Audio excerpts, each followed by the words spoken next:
So, what do you do when you live on a dirt road? You buy an on-road car, because that makes sense. So, hey guys, welcome back to the playground. I'm Adam. Thanks for stopping by and hanging out for a little bit. Today we're going to do something, kind of silly. I live on a dirt road in the middle of the country, and I have to drive anywhere to actually go drive on-road. But we got an on-road car. So, a while back, right after Christmas, I got a gift card, and one of the things I got with my gift card was this Tamiya GT Mark II Ford race car on a TT02 chassis. I have one other on-road car with the TT02, and that is my Ford Mustang, and it was fun. I know this one is going to be a little bit of a challenge. I know the decals on this one are probably the most difficult part of the build. The chassis itself should go pretty quick. I'm not going to do many upgrades. This already comes with the torque tune motor in it, so we're going to start out with that. I may end up putting the GT tuned in there. We'll see. I think with the torque tune motor, it's probably going to be pretty fast, and more than enough for me. I'm not an on-road guy, but I just couldn't pass up this car. It's just a gorgeous looking car, and I'm really excited to get it built, and kind of excited to get it decaled. I'm a little bit intimidated by the amount of decals on this.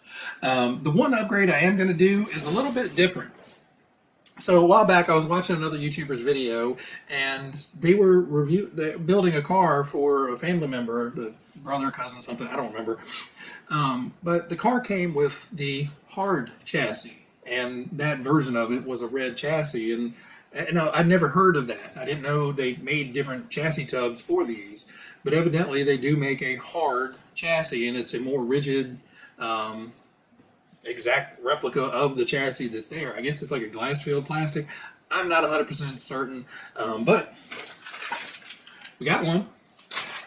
So the part number on this is 54926, TT02 lower deck hard black. And when they talk about hard, this guy has no flex at all. It is rigid.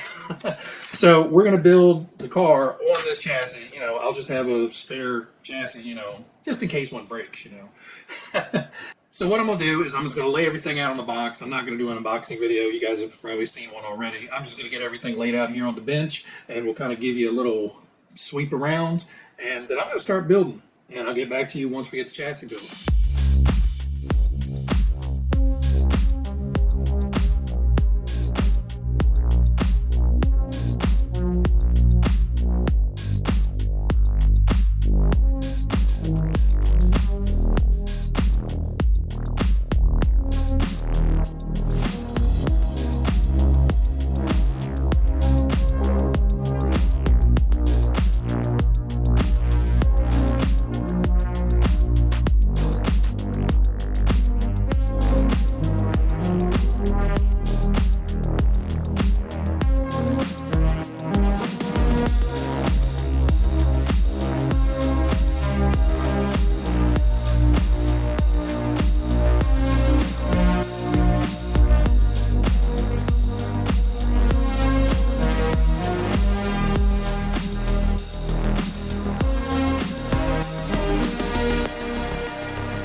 Alright guys, we got the chassis built.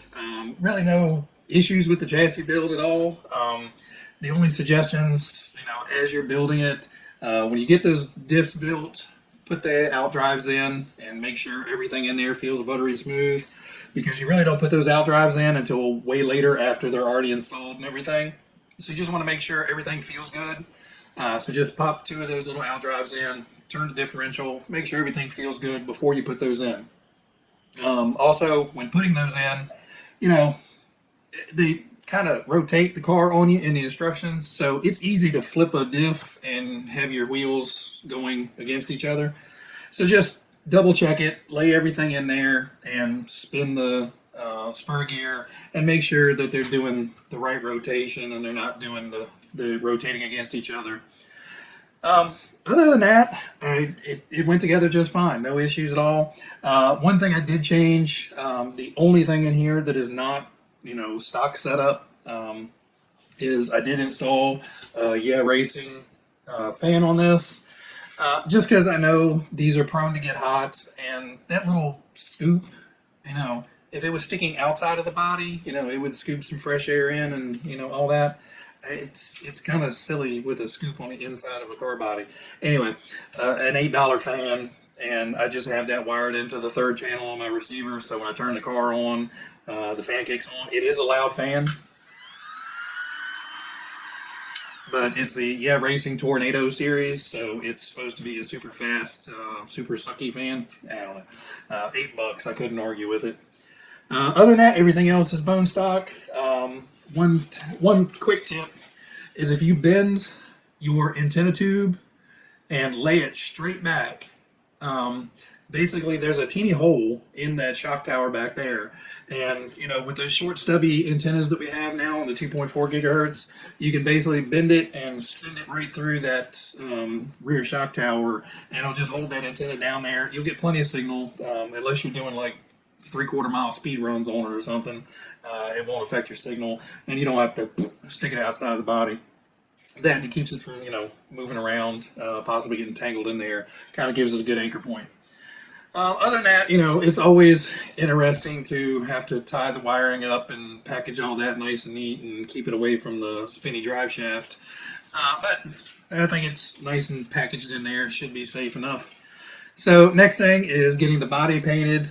So that's just masking off what needs to be maxed off. Well, cut the body out, mask the headlight buckets and the windows, and then with some white, and that'll be done. The hard part is going to be the stickers. I looked in the manual, and it says 130, I think is the highest number I saw on the stickers. So we're going to be there for a minute. So it's going to be a couple days for me, but through the magic of YouTube, it'll look like a car in just a second. Ooh, ooh, ooh. All right, guys, so we're back, and the car is complete. Well, 99.9% complete. I lost one of the little mirror inserts, so I got to make a new one of those. But anyway, other than that, the car is officially complete and ready to go out and take a drive. I'll end the video with some run footage. Stop. This is a message from future Addam, or present day Addam. The Addam that's coming to you after the other Addam was talking before. I haven't been able to get out to get this guy out on some pavement and run it yet. So, unfortunately, no run video at the end. But I am trying to get out there very soon. Just had a lot of stuff around here to do, and just not enough of me to do it. I'm trying, guys. Anyway, back to the video. What I want to do is just fair warning, I guess, is what I want to give you guys with this car. This is take 2 of the video, or this recording of the video, because the first one seemed like I was a little ranty and upset with it. In a sense, I am. The car kit itself, it's TTO2 car kit. You can build it in an hour and a half, probably. The body set, whew. Challenge is the best word to describe this body. I was intimidated by it. I knew it was going to be a lot of work, and damn, I was right. So, painting wise, easy. You just paint it white. Mask the windows off and paint it white. And you don't really have to be particularly careful around the windows. Now, the headlight buckets, you want to make sure you get these headlight buckets taped down well. And when you spray your first coat, before you go back and spray your second coat, make sure all those window masks are laid down and still tight around the edges. I noticed on mine, because all these, everything is a compound curve. It curves this way, it curves this way. Everything is compound. So there's a little bit of stress on some of those stickers. It's pulling and tugging in a little bit different direction. And when you spray that first coat of paint on, come back to it, it has softened up those that window mask a little bit, and I noticed in a few spots I had a few places that wanted to lift or had puckered a little bit. So I just had to take a thumbnail and rub those back down, because you don't want to spray your second coat on there and all of a sudden you got this big giant white streak across the window or somewhere else. Now, obviously you can fix it, but just pay attention to that when you're painting it, and hopefully you don't have to go back and fix anything. One of the other issues is, painting. It's just painting a car, no big deal. No extensive masking or anything. Decaling, you're going to need a good playlist, a lot of patience, and potentially some better eyeballs, because there are a lot of decals on here that you have to hand cut precisely. A lot of these are going tight to each other, tight into corners. A lot of them go tight into corners, so you have to be exact when you're cutting these guys out. And it's about an hour and a half, 2 hours of eye strain cutting all these decals out. Now, applying them is kind of a Where's Waldo situation. I'll put in a picture of the instructions right here, but it's 36, 87, 134, 12, 2, 75, 143, well, 134 as high as it goes, I think. But in one area you have start to finish almost of where decal placement is. So you kind of have to follow from 1 to 130 some odd to get them in the right place, get them in the right order to where they overlap correctly. Now, one of the things I want to mention about overlap is, like I said, there's a lot of decals. The car is completely white, so anywhere that there's color is a decal. So along this side valance, the front valance, and this rear diffuser section, there's quite a few stickers that overlap themselves as you're putting them down. Due to that, every time I go to pick up the car, I feel somewhere on here there's a little bit of an edge somewhere of a decal that has lifted a little bit. And, just mentally that just irks me because they're not down perfectly.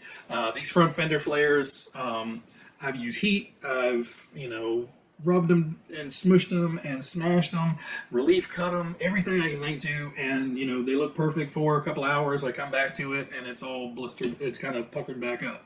I've given up on those. It is what it is.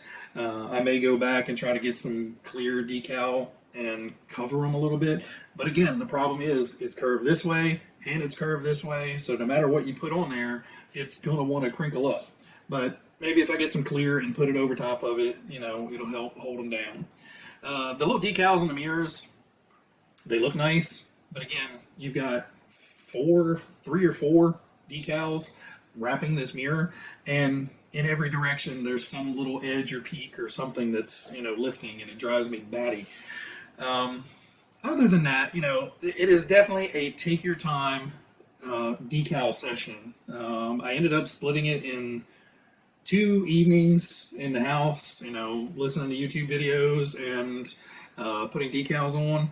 And then a few hours today, putting on the final bits and pieces, finishing out the light buckets, installing those, putting on whatever these little wings are called on the body.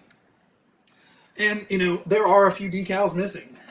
For instance, like right back here, around this engine cover, it's supposed to drop down where those body pins are, and all that's supposed to be black right around that body pin area. It was a nightmare. I tried 18 times to put on one decal, and I'm like, you know what? It does not need to be black right there. It looks good white like it is. So, like I said, I don't want to sound like I'm complaining. I love the car. It looks great. Like I said, it's a 3-foot car. From 3 feet away, I'm super proud of it. I'm super happy with it, and it looks gorgeous. The closer you get, I start noticing all those little imperfections, like I'm sure a lot of you guys do. If I were to come over to your house and look at this, I'd be like, damn, that looks impressive.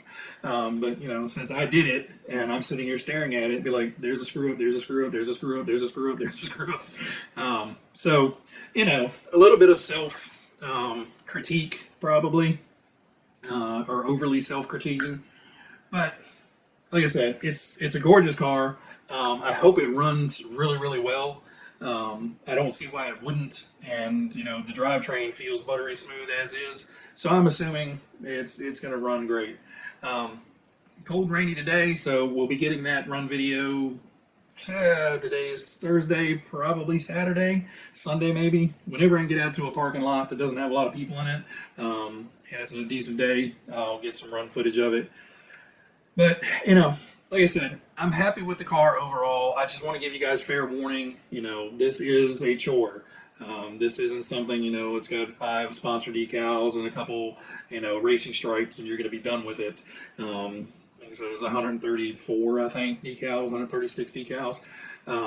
It is a little exhausting if you don't like putting on decals.